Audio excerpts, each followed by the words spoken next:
The wedding was breathtaking. White roses lined the edges of the garden aisle, the scent of summer peonies drifted through the breeze, and a string quartet played something elegant and expensive. Everything was perfect. At least, that's what I heard from the guests. I could barely hear the music over the thudding in my chest. My son, Matthew, stood at the altar in a tailored navy tuxedo, tall and radiant with joy, like his father once had on our wedding day. He had always been the kind of boy who carried too much light in his eyes, too much hope in his voice. And that day, he looked like everything a mother dreams her child will become. His bride, Celeste, walked down the aisle like she was descending from a movie set designer gown, curated smile, the kind of beauty that made people stare twice, then whisper behind cupped hands. She was stunning, no question, but from the first moment I met her, something inside me had stiffened. It wasn't jealousy. I wasn't that kind of mother. It was intuition, old and quiet, but sharp. The way she touched Matthew like she was claiming ownership. The way she studied me across the table during brunches. The way her questions always circled back to money. How did your husband do so well in the markets? What kind of life insurance did he have? Did he leave a trust for Matthew? She asked them with a laugh, of course. Always a laugh. Like it was harmless curiosity, like she was just playing grown-up. But I wasn't laughing, and I never answered. Because when my husband Robert died 3 years ago, I inherited everything. $7 million tucked into carefully planned accounts, diversified assets, and a bulletproof trust. He left nothing to chance, nothing to our son directly, not because he didn't love him, but because he loved him enough to keep him safe from vultures. And Celeste? She smelled like silk and roses and opportunism. I didn't tell anyone about the inheritance. Not because I was hiding, but because I was watching. And what I saw that day at the wedding confirmed every quiet fear I'd buried behind motherly hope. Celeste's family looked at Matthew like a winning ticket. Her father, over-leveraged and freshly bankrupt, had the audacity to give a toast about fortune, smiling on those who deserve it. Her mother kept dropping comments about future investments and smart young couples who know how to build something big. And Celeste herself? She never once looked at my son like a man, only a letter. But I smiled through it all. I posed for photos. I made polite conversation. I hugged her with carefully measured grace. And when the champagne flutes clinked and they were announced husband and wife, I clapped like the rest of them. Because in that moment, I knew one thing with absolute clarity. Thank God I kept my mouth shut.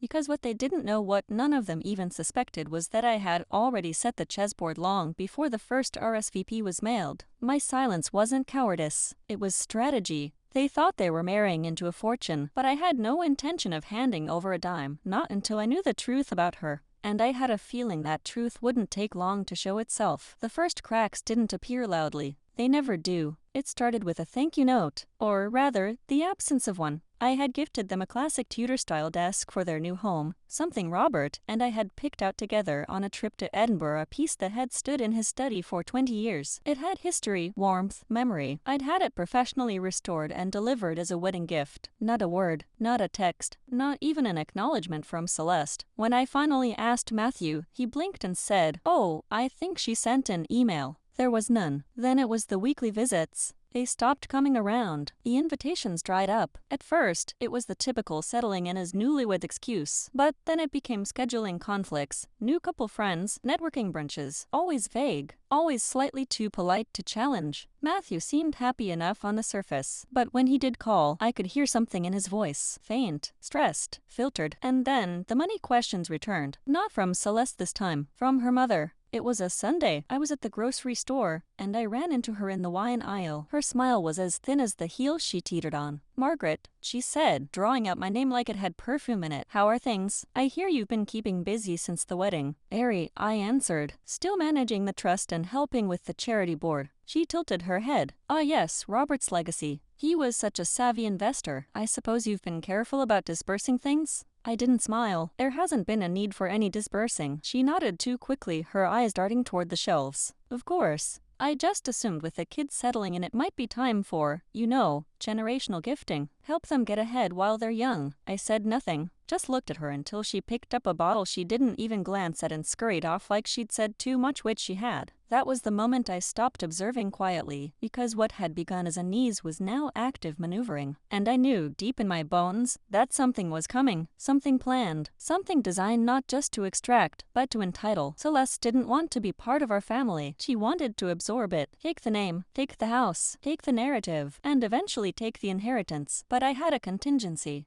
When Robert was dying, we had long talks about legacy, about Matthew, about trust. We both agreed love did not equal blind generosity. That wealth given too early, too freely, could ruin the very people it was meant to protect. So I had created a secondary trust, one with stipulations. Matthew wouldn't know about it unless specific conditions were met, milestones in career, stability, and, most importantly, signs of independence in his marriage. If Celeste or anyone attempted to access funds through pressure, fraud, or manipulation, the trust would remain sealed. It was legally ironclad, and most of all undetectable to anyone not named in the original will. Which meant while they spun their gold digger web and made subtle plays for my sympathy, I was sitting on a fortress. Still, I didn't gloat. I didn't lecture Matthew. I didn't confront Celeste. I waited, because women like her always show their hands eventually. And when they do, that's when you flip the table. It began with a refinance request. A thick envelope arrived at my door one Thursday morning, delivered by courier. Inside, a packet of legal documents printed on expensive linen paper, title transfers, joint account disclosures, and a proposed co-signed mortgage extension. I scanned the top page twice, making sure I hadn't misread the name listed next to Matthew's, Celeste Whitmore Keene, and beneath it, the blank space awaiting my signature. There was no note, no call, no explanation, just the silent, strategic assumption that I would agree. I sat at my kitchen table staring at the paperwork as if it were some kind of betrayal written in ink. The property they were trying to leverage? It was a lakefront cottage in Vermont left to Matthew by his great-aunt, untouched since the funeral 5 years ago. He had once told me he wanted to preserve it, keep it out of the market, maybe fix it up as a family retreat someday. Now it was collateral in a refinancing scheme. And more than that, the documents gave Celeste equal stake, not as spouse, but as joint asset holder. She was staking a financial claim on something that never belonged to her. I called Matthew that afternoon. His voice was hesitant, tired. "Hey, Mom, you sent me legal documents without a conversation first?" He paused. "I meant to call. We've been swamped. The cottage needs serious work, and Celeste found a really good investment partner. We're just trying to unlock the equity. You always said real estate was safer than the stock market. Matthew, that property isn't even in her name. It's in yours. And it was given to you for preservation, not liquidation. I know, but Mom, she's smart. She's got this plan, okay? It's not just about us. She thinks we can turn it into a boutique rental, weekend getaways, influencer events, high-end couples. She's even got a design firm lined up. It's going to be amazing." I felt my stomach clench. "And you need my signature to make that happen?" Silence. Then, softly, she said, "You might be resistant." No, she knew I would be, because this wasn't just about a property. This was about testing the boundary, seeing how far she could stretch her influence through Matthew, how much of my family's legacy she could bend under the banner of building something together. And I could feel it, the slight shift in Matthew's voice, the way he hesitated between phrases, choosing his words like they were no longer fully his, the careful pauses, the gentler tone when he mentioned her. He was being managed, maybe not outright controlled, but nudged, conditioned, tilted slowly toward dependency on her logic, her vision, her plans. She was isolating him from his roots, rewriting the family history, one financial maneuver at a time. I didn't sign the papers. I didn't even return them. I simply let them sit, unanswered, on my dining table while I began my own quiet investigation. Celeste's name turned up attached to a failed interior design LLC 3 years ago. No tax filings, no client invoices, just a glossy website and a trail of unpaid advertising fees. She had registered a second business under her maiden name, a consulting firm with 0 registered employees and no office address, just a P.O. box in a city 3 hours away. Her Instagram? A curated portfolio of luxury aesthetics, champagne brunches, herbs she pretended were hers. Coming soon content for a wellness retreat that didn't exist. Always just out of reach. Always anchored in the illusion of wealth through vibe.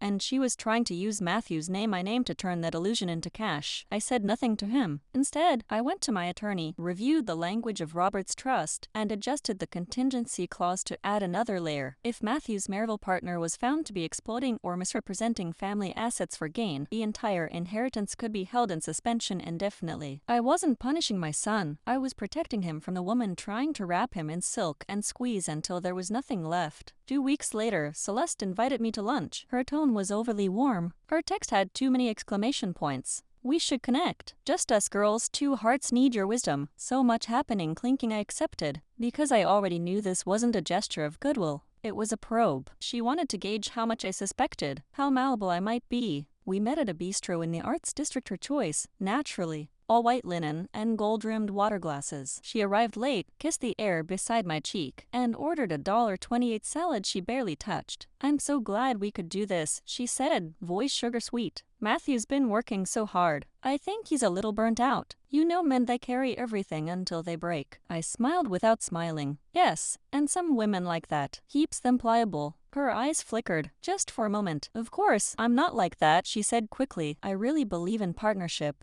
equal building, long-term vision. That's why I've been looking into ways to scale our financial base. You must know what I mean, having managed Robert's estate so masterfully." "Robert didn't build the estate alone," I replied calmly. "I was his strategist, his partner. We built it together." She blinked. "Oh, of course." Then, after a beat, "Have you thought about legacy planning lately? With the market so unstable, it would be such a shame if certain assets weren't maximized in your lifetime, especially for Matthew's sake." There it was, polished, poised, wrapped in the language of care, and as transparent as glass. I leaned in, resting my elbows on the table, lowering my voice. "You know, Celeste, I have thought about legacy. Every day, in fact. I think about what I'll leave behind, and more importantly, to whom." She smiled, nervous now, a touch forced. "Well, I think Matthew and I didn't say anything about Matthew." He went still, and I knew the game had officially begun. From that day on, Celeste stopped pretending. The mask of gentle affection slipped, almost imperceptibly at first. On were the forced smiles at family gatherings, the sugar-slick texts with emojis and hashtags.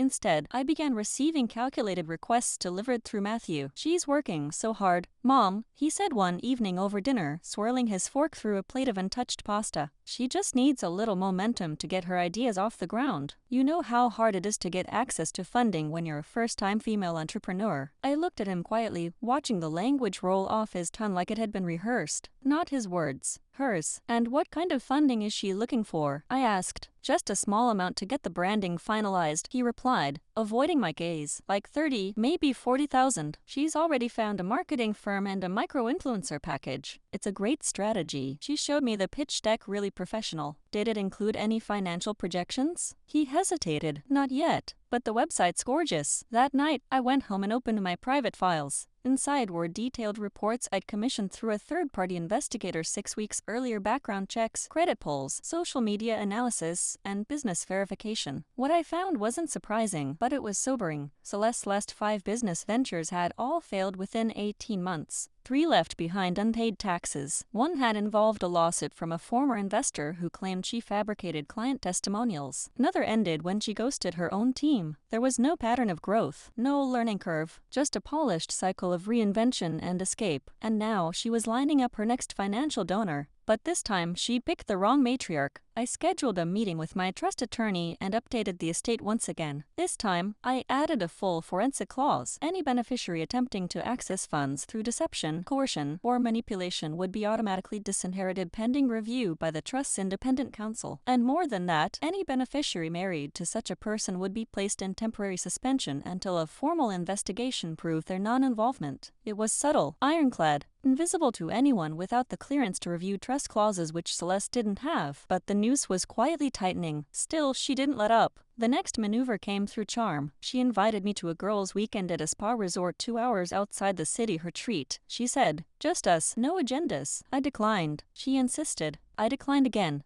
A week later, she showed up at my door unannounced, clutching a bottle of imported red wine and a sack of glossy design portfolios. "I thought we could talk," she said sweetly. "Just brainstorm. I know I came on too strong before. I just admire you so much." I let her in, poured her tea, sat across from her in the study Robert and I built together. Let her talk. She showed me a deck of mock-ups for a brand she wanted to launch, artisan lifestyle goods, scented candles, affirmation journals, self-love retreats, all of it borrowed aesthetic, nothing grounded, no financial backing. No plan, just mood boards and borrowed quotes from Instagram influencers who had already faded from relevance. And then, mid-presentation, she looked up and dropped the pretense. "I know you have the means to help me, Margaret," she said, gently setting her hand on mine. "And I know you love Matthew. This would mean the world to him. If I can just get this launched, we'll never ask for anything again." It was almost impressive, the way she wove the emotional hook into the ask. Her tone was perfectly pitched, sorrowful, hopeful, grateful in advance. I pulled my hand away. Celeste, I said softly, have you ever asked yourself why I haven't helped you yet? She blinked. Because you're testing me, which I get. I know I have to earn your trust. No, I cut in. Because you're not trustworthy. The look on her face flickered from hurt to anger and back again. You've studied my family like a blueprint. You've used your beauty as leverage. You've wrapped entitlement in ambition. You've treated my son like a key, not a partner. And now you're sitting in my house asking me for seed money like this is some fairy tale, where the mother-in-law waves her pen and you become an empire. Her mask shattered then fully and finally. The sweetness evaporated. Her jaw clenched. I'm not the enemy here, she said flatly. No, I answered, but you're not family either. She left in silence. That night, Matthew called. Celeste said you humiliated her. I told her the truth. She's trying, Mom. She's really trying. No, Matthew, I said, my voice steady. She's really taking.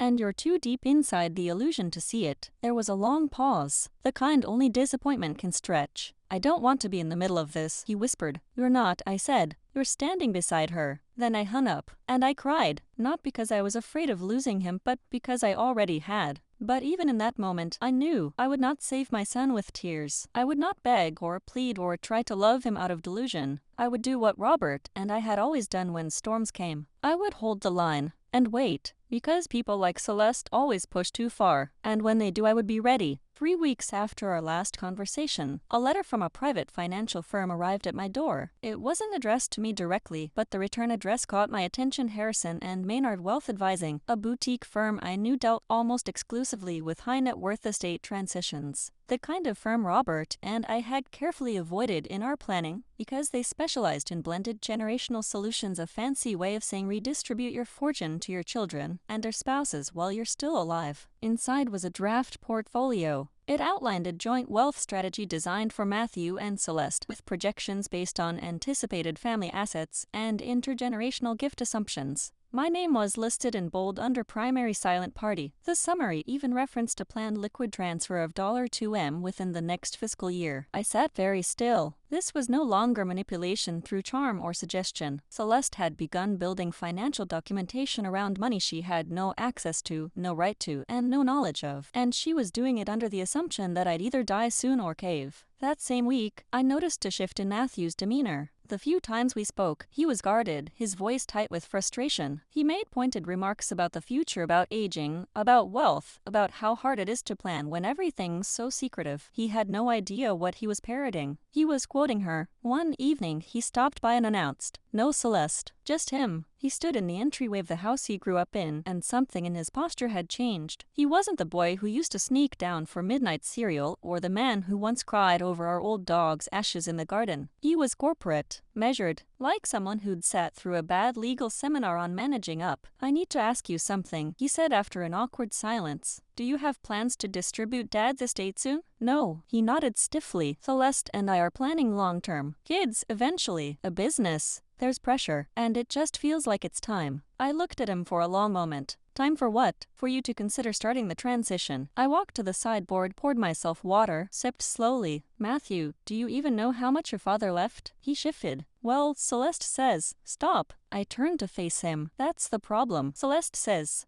And you listen." His lips parted, ready to defend, but I was already moving past him, down the hallway, into the study. I opened the drawer where I kept the sealed envelopes and handed him one. Inside was a copy of the trust clause, the redacted version, the one that didn't expose everything but made the terms clear enough. He read the first page and paled. Contingent suspension of inheritance in the event of coercion or undue influence? I met his eyes. "He's playing a long game, Matthew. But I've built something longer." His face hardened. "You're just paranoid. Celeste loves me. Then she'll be fine without my money." He left without another word. But 3 days later, the escalation reached its peak. I was having lunch with an old friend, someone who happened to be on the board of a local bank, when she casually mentioned that someone had inquired about transferring the Keene family estate into a shared holding trust. She said the request had come from Celeste Keene Whitmore, who had cited a pending inheritance reallocation plan. She seemed confident. My friend said the paperwork was in process. I excused myself and drove straight to my attorney. Within hours, we filed a protective estate freeze, the kind that halts any attempts, fraudulent or otherwise, to access, transfer, or reclassify assets without judicial approval. It created a wall around the entire portfolio. No new documents.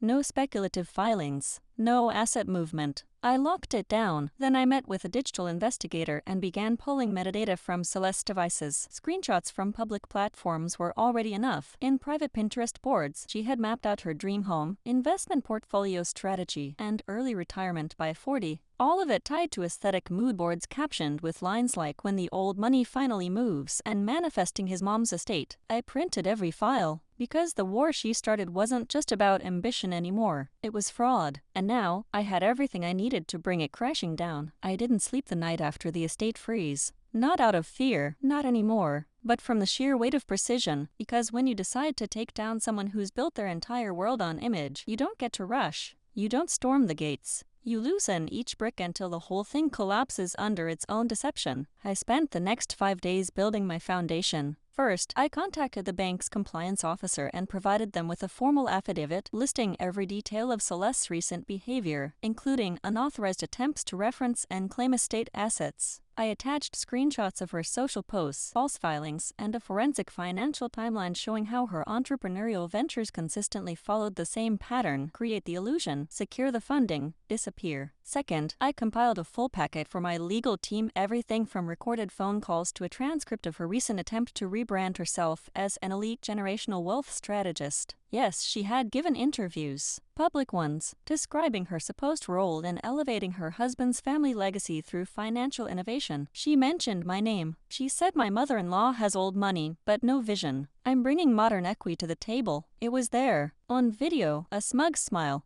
a lifted wine glass, the glowing face of a woman who thought she had already won. I delivered the files to my lawyer. Within 24 hours, we submitted a cease and desist, a civil complaint for misrepresentation, and a preliminary petition for disinheritance proceedings under Clause 4B of Robert's Trust. But I wasn't finished, because predators like Celeste don't respond to quiet paperwork. They hide behind charm, gaslight confusion, and manipulate until their victims are too exhausted to resist. So I gave her a stage. Matthew invited me hesitantly to a casual dinner at their house a week later. He said Celeste wanted to apologize. I accepted. Not because I believed her, but because I needed him to see the truth with his own eyes. The house was full of tension the second I arrived. Celeste wore a silk jumpsuit and poured wine like we were old friends. She made small talk, complimented my necklace, asked if I had lost weight. I let her spin. I let her fill the air with false peace. Until dessert. That's when I slid the manila envelope onto the table between us. "What's this?" she asked, her smile freezing at the corners. "Evidence," I said. She didn't move. Matthew glanced between us, uncertain. "Go ahead," I said softly. "Open it."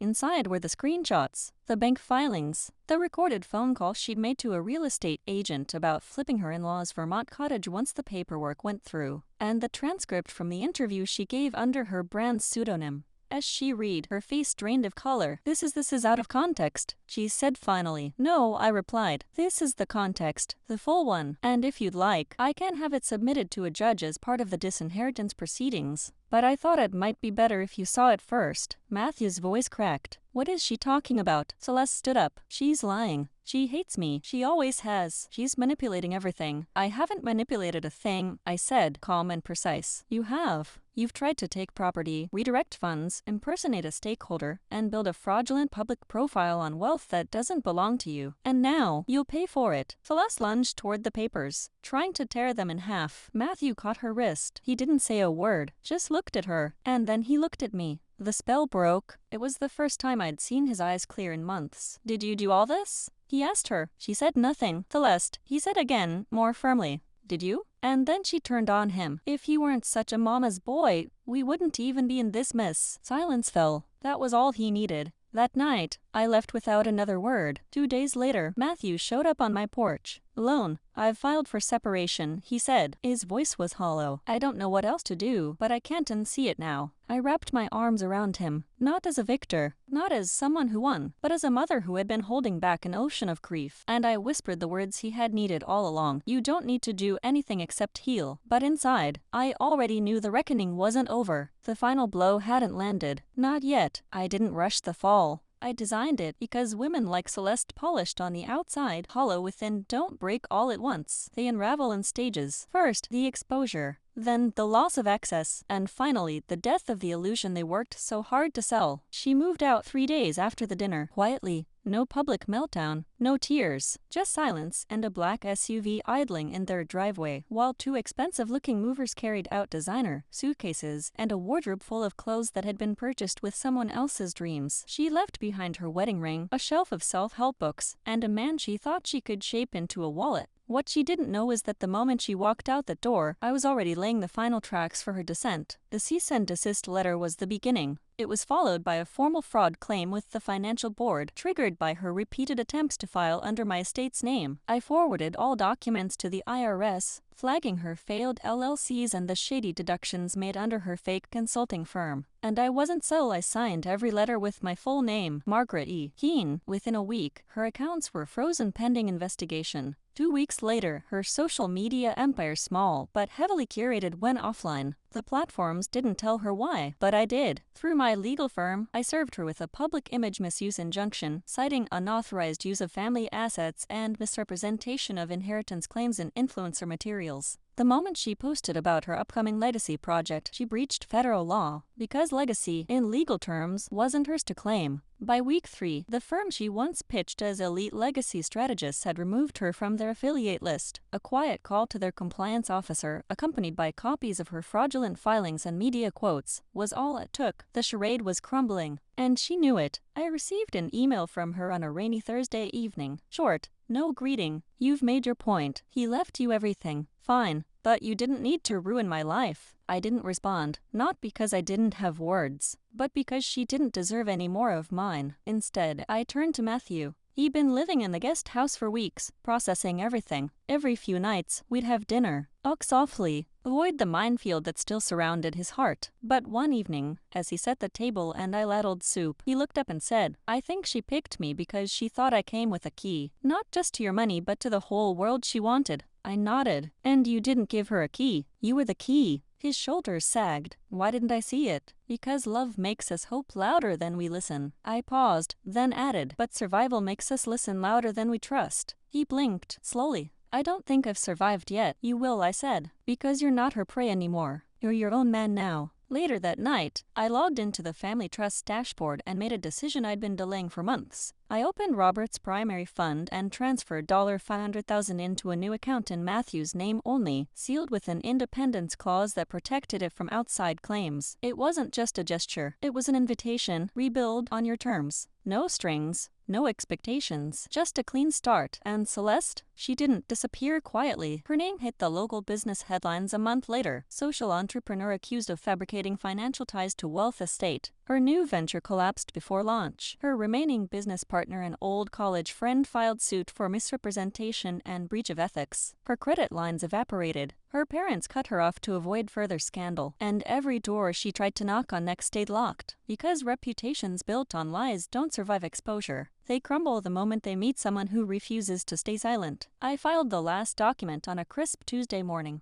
The sun was rising over the eastern windows of my study, casting golden light across the oak desk Robert and I had restored together. It felt poetic that here, in this room built on legacy and precision, I would close the final chapter of the deception that nearly swallowed my son whole. The document was titled simply, Notice of Irrevocable Disassociation and Estate Protection Declaration. It was a legal severance, not just emotional existential. I removed Celeste Whitmore Keene from every possible connection to the Keene name. No financial entitlements, no legacy access, no familial affiliations, the trust airtight, the properties restructured, the estate reclassified. I even went so far as to file a formal statement with the state registrar clarifying that the Keene estate recognizes no spousal linkage or inheritance entitlement from her marriage to Matthew, effective retroactively. What does that mean? Even if Celeste ever tried to claim first wife status in some future divorce, memoir, or sham litigation, she would legally represent nothing. Not in court, not in tax records, not even in public archives. She was erased.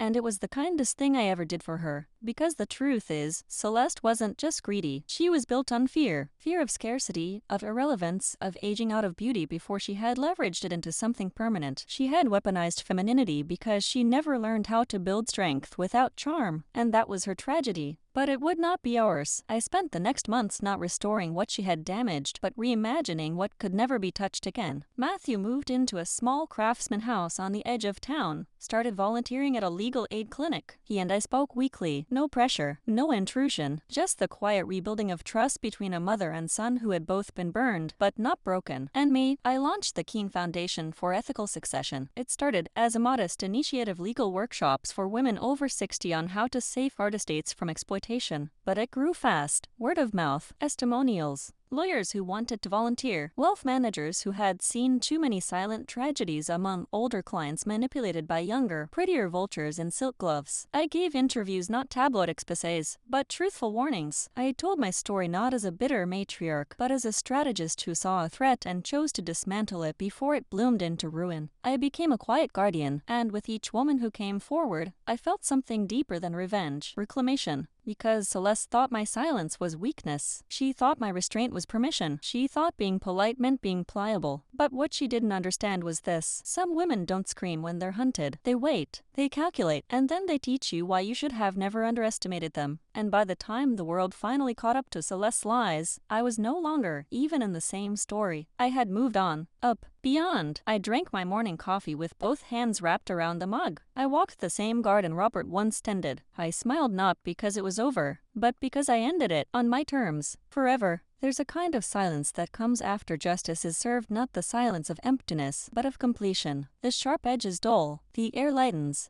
the storm settles, and for the first time in what felt like years, I could sit at my kitchen table without watching shadows out the corner of my eye. I had spent so long holding the line, protecting what Robert and I built, that I almost forgot what it was like to just live, to breathe without bracing, to look at my son and see clarity, not conflict. That morning, I opened the windows, not just the curtains, the windows. I let the breeze sweep in across the hardwood floor, carrying with it the sound of birdsong and the scent of wet grass. My garden had come back to life. Tulips bloomed along the stone wall, exactly the way Robert had planted them 20 springs ago. I stood in that doorway, robe still wrapped tight, barefoot on cool tile, and thought, this is what it means to win and not become the war. Because revenge, while sharp and necessary, is not a place to live. It's a passage, and I had walked through it without letting it consume me. I started writing again, not legal briefs or letters to attorneys, but memoir notes, longhand. I didn't care if anyone ever read them. I just needed to record the truth for myself. There's something sacred about telling your story when no one's asking for it. It's the opposite of survival, it's restoration. My story wasn't just about money, it was about discernment, the ability to see behind charm, to trust the gut, to take action without applause. Women my age are taught to disappear quietly, to be grateful, a hand over the reins to the younger generation and let them stumble their way forward. But I didn't. I stood still, and by doing so I stood taller. Matthew visited every Saturday, sometimes for coffee, sometimes just to sit. He'd pick weeds in the garden or help replace window screens. No awkward apologies, no forced conversations. We were simply real again. One afternoon, he brought over a box. I found this in Celeste's storage unit, he said. Didn't feel right keeping it. Inside were wedding photos, cashed checks, a leather-bound journal labeled the plan. I didn't open it. I didn't need to. Some ghosts deserve to remain unawakened. Instead, I asked him to build me a new shelf, for fresh books, for growth. That night, I placed a framed photo of Robert on that shelf, and beside it a small engraved plaque with 3 words, legacy, not leverage. It wasn't until fall arrived that I truly felt it, the shift. The air had that clean, early chill, the kind that nips your fingertips and makes your breath visible again. I stood on my back porch one October morning, watching leaves scatter across the lawn like gold confetti, and realized I was no longer waiting for the next move. The game had ended, and I had not only walked away intact, I had rewritten the board. I began traveling again, not for distraction, but for discovery. A train ride up the Hudson to stay at a quiet inn tucked into a hillside. A solo weekend in a New England library town, where I sipped espresso in worn leather chairs and listened to women my age speak with fire in their voices. I met artists, archivists, divorcees who'd started vineyards. One woman, 73, who taught me how to weld. They weren't running from their pasts, they were reclaiming their futures.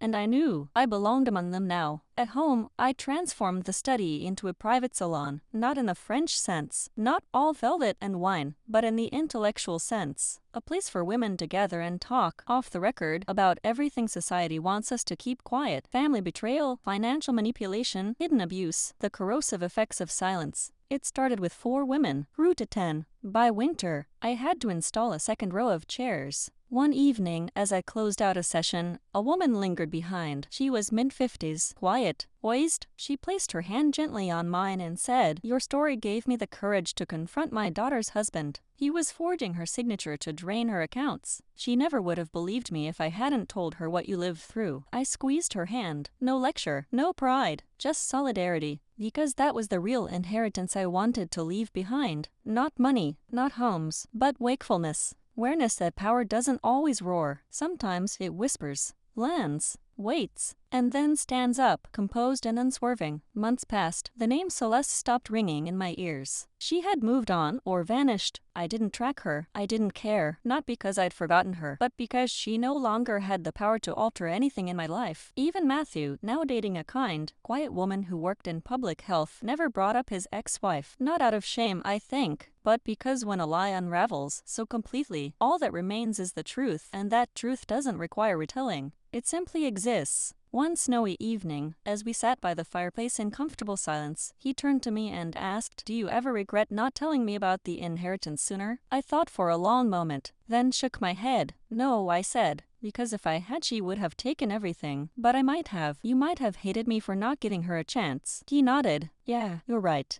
And that was the last time we spoke of it. The next morning, I stood again at the window with my coffee, the good kind, fresh ground, steeped in stillness. I looked out over the frost-covered yard, the sun climbing over brittle branches, and I smiled. Not because I won, but because I outlasted the version of myself that once questioned whether she had the strength to do what needed to be done. I did, and I do. And that was the final act. Not vengeance, not bitterness, just a woman standing in her own legacy with no one left to doubt her.